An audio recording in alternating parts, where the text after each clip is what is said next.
Hey Next Generation, today's video is going to be about debunking the myth that chastity is restrictive, and that is just not the case. This is why.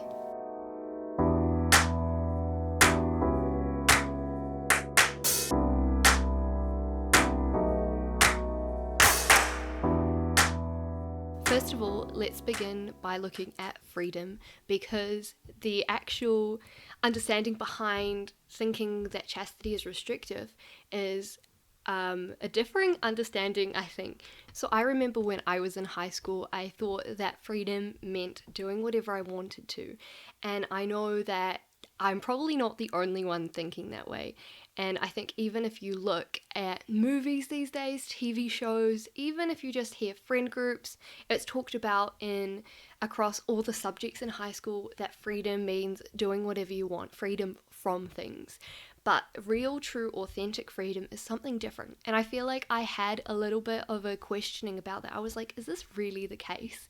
Is freedom really doing whatever I want to do? Because I remember there were a couple of occasions where I would do something like that. I'd choose something that wasn't good, and I wouldn't feel free. I would feel enslaved, and I would wonder why. And it wasn't like a clear, like, oh my gosh, I feel enslaved. But there was like a hint of, is this really what freedom is? Because it doesn't feel like this is what true freedom should be. And I remember I went to Theology of the Body at my local parish, and they were talking about authentic freedom. And I was like, oh my goodness, yes, that is what I was searching for. So I really hope that I can share with you the truth of what authentic freedom looks like, especially in relation to the topic of chastity, which in today's world is just completely thrown upside down. I mean, you look at media, you look at everything, and it's almost telling you that chastity is prudish, chastity is just silly, it's boring, it's restrictive, and you won't feel fulfilled if you live that lifestyle. And I just want you guys to feel inspired by this. So what is the definition of what freedom is? Authentic freedom is the ability to choose and desire the good. St. Pope John Paul II also describes freedom as existing for the sake of love. And the definition, as you may already know from watching my past videos, for love is that love wills the good of the other person. Can you see a little bit of a similarity between what freedom is and what authentic love is as well? It's this desiring and choosing of something that is good. So it kind of comes down to picking good against evil or good against bad. And it just shows a bit about who we are as human beings as well, and understanding the importance of freedom in relation to this can help us understand our purpose as well, and that we are made by love. Because, you know, you've often heard the term that God is love, right? And if we're created in his image and likeness, then we're created by love for love. So it kind of makes sense that even freedom, even this topic of freedom, would relate to love. And I think the key aspect to living chastity and the key aspect to living a life of authentic freedom and even authentic real love is that you need to desire it. You need to really want it in your heart. And one of the ways you can do that is you can look to God and see if your desires align with his. And if you're not sure, ask him. Go to prayer and be like, hey, this is what I want, but is this what you want? And try and align your desires to his.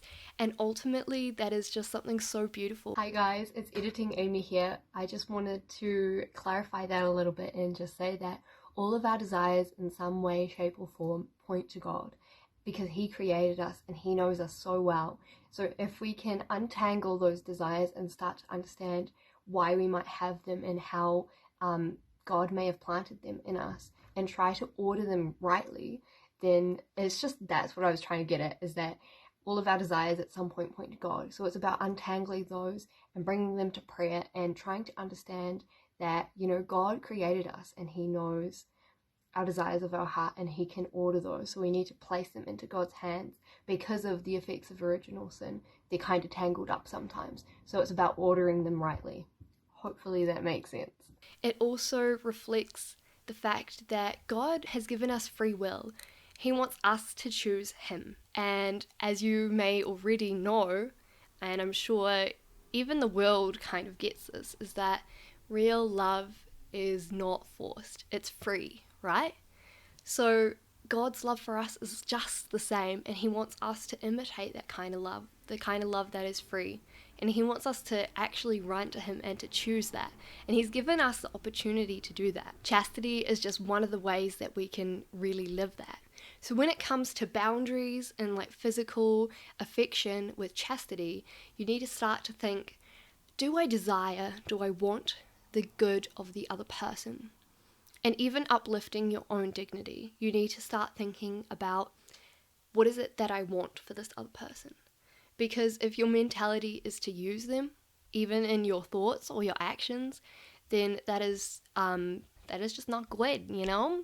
Just don't do it. And the thing about freedom is that if you truly want to be free and you truly want to love in an authentic way, in willing the good of the other person, then when it comes to times of temptation surrounding those physical boundaries, you can fall back on the fact that you want what's best for this person. You want to draw them closer to God. So you'll actually be free from the selfish attitude of using another person, be free from any selfishness, any greed, any of those sinfulness.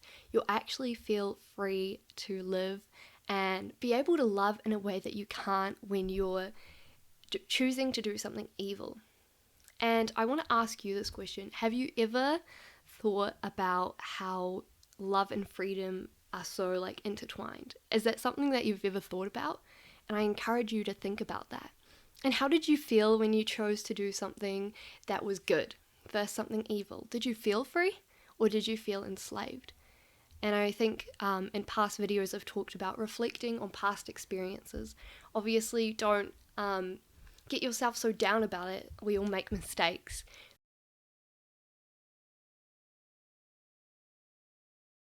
But understanding that reflecting on past experiences can help us to move forward and to be better people. Another aspect to better understanding how to live freely, specifically with chastity, is not just understanding the laws of God, or just like, the commandments and things. And, there's multiple verses in the Bible, and I'll pop one up here.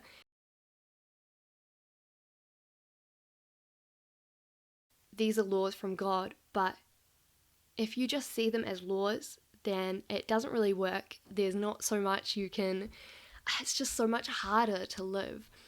Whereas if you start to understand the heart of the one who created those laws, aka God, right? If you start to understand that he wants us to be fulfilled, he wants us to be happy, and the reason why he's guiding us in that direction isn't because he's forcing us. He gave us free will. He wants us to freely choose to live that life. And in my past video, I used the line as well that God wants more for you, not more from you. And that's the same with freedom. You want to be free for something greater. It's like how I felt in high school. I felt like I wanted to be free for the sake of the good, and just because that's what I wanted, not from something, not from rules. You want to be not free from God, but free for God. And at the end of the day, it really does come down to our hearts, and it comes down to those internal constraints. And I think it's a daily challenge. It's a daily thing that you need to strive at. You need to really pursue every single day, every minute of every single day, to want to be free for God. And honestly, that's how you can live chastity, is by wanting to be free in that aspect. There was this one story that I watched on Theology of the Body, and this lady, she talks about how when she was a kid, she loved to read. But as soon as her parents made her read, she didn't want to do it anymore. She had to force herself to set a timer and make herself read when she was a kid. And I think this is kind of similar to when it comes to chastity. You need to want to do it, and it will make it so much easier. So I want to leave you with one final question. Have you experienced how doing more of what is good makes you more free? So I hope you really enjoyed that video and that it was helpful for you. If you'd like to support me in this and you'd like to see my future videos, then please consider subscribing, and also have a look at our Instagram, which has some really good content just like this video here. I'd really appreciate it. Thank you for watching. God bless. Have a good weekend.